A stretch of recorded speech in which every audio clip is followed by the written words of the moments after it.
Welcome to the Bell Curve. Today we're doing 10 reasons why I dislike Super Mario World.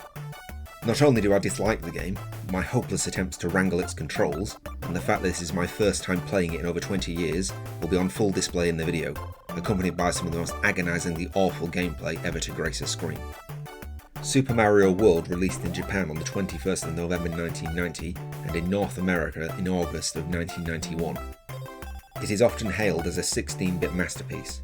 It launched 1,000 speedruns, introduced Yoshi, and cemented Mario as Nintendo's mascot for the ages. But it's vastly overrated in my opinion, and these are the reasons why. Number 1. Yoshi's just a glorified power-up. Yoshi, the green dinosaur, debuted here, and is marketed as Mario's trusty steed, but let's be honest, he's really just a glorified power-up. Take one hit, and Yoshi bolts faster than a bullet bill, leaving Mario to fend for himself. Sure, his ability to gobble enemies and spit fire is novel, but why does he ditch you at the first sign of trouble? Number 2. The map is a maze of annoying ambiguity.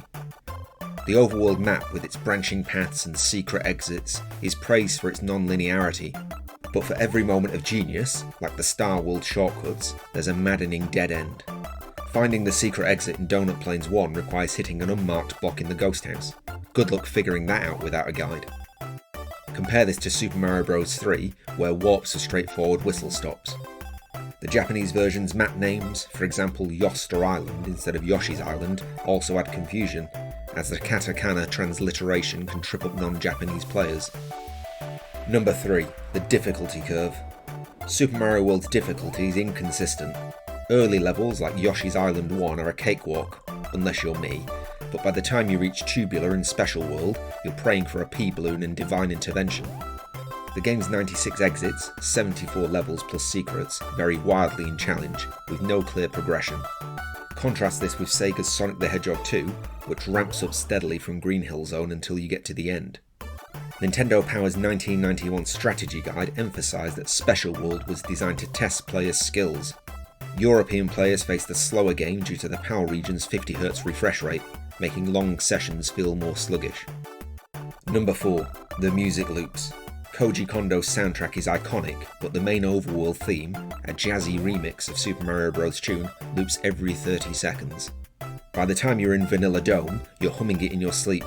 Compare this to The Legend of Zelda: A Link to the Past, where Kondo crafted varied atmospheric tracks that evolve with the environment. Number 5. Cape Mario is an overpowered cheat code. The cape feather turns Mario into a flying demigod, trivialising entire levels. You can soar over obstacles, skipping platforming challenges, and cheese your way to victory.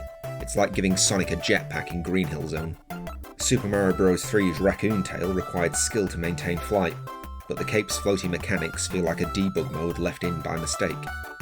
Miyamoto admitted in a 1991 Famitsu interview that the cape was added to broaden the game's appeal, but it breaks the game's balance. The European version's manual even warns players not to over-rely on the cape, a rare admission of a design flaw. Number 6. The enemy roster is too quirky. Super Mario World's enemies are charming but often bizarre, charging chucks with their football helmets in endless variants, pitching, kicking, splitting, feel like they've wandered in from a different game. Compare this to Mega Man X, where enemies like Spark Mandrill have clear roles tied to the game's mechanics.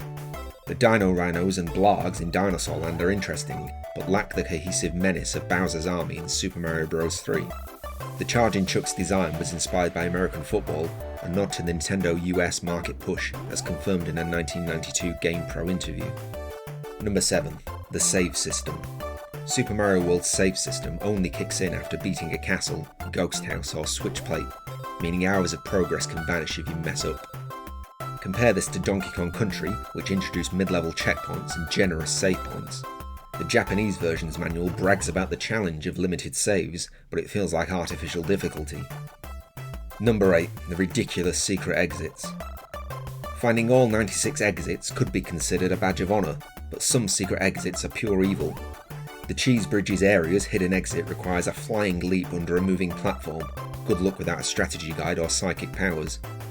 Super Mario Bros. 3's secrets were tough but logical. Here, it's trial and error. Nintendo's 1991 Player's Guide admitted some exits were meant to frustrate. Number 9. The letdown of Bowser's Castle. Bowser's final battle is a spectacle, with its clown copter and fireballs, but the castle itself is a linear slog. 8 doors, each with a mini challenge, feel like padding compared to the multi-stage gauntlet of Super Mario Bros. 3's World 8. Early concept art revealed in a 2010 Iwata Asks column showed a more elaborate castle with traps that never made it into the final game. And number 10, it overshadows its own legacy. Super Mario World is so revered it casts a shadow over the other Mario games in the series. Super Mario Bros. 3's tighter design and Super Mario 64's 3D Revolution get less love because this game hogs the spotlight. Its 20.61 million copies sold, per Nintendo's 2010 figures, and endless re-releases on the Game Boy Advance, Wii and Switch make it inescapable. The game's flaws, wonky difficulty, repetitive music and sadistic secrets could be considered part of its charm. For me though, it's an overly complicated mess. By adding more and more nonsense to the game, they've lost what makes Mario special: eating a mushroom, jumping on a Goomba, and rescuing the princess. That's all you need. And there you have it, 10 reasons why I dislike Super Mario World.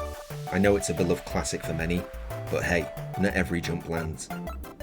If you've made it this far, let me know in the comments if you agree. Like and subscribe to the Bell Curve for more retro reviews.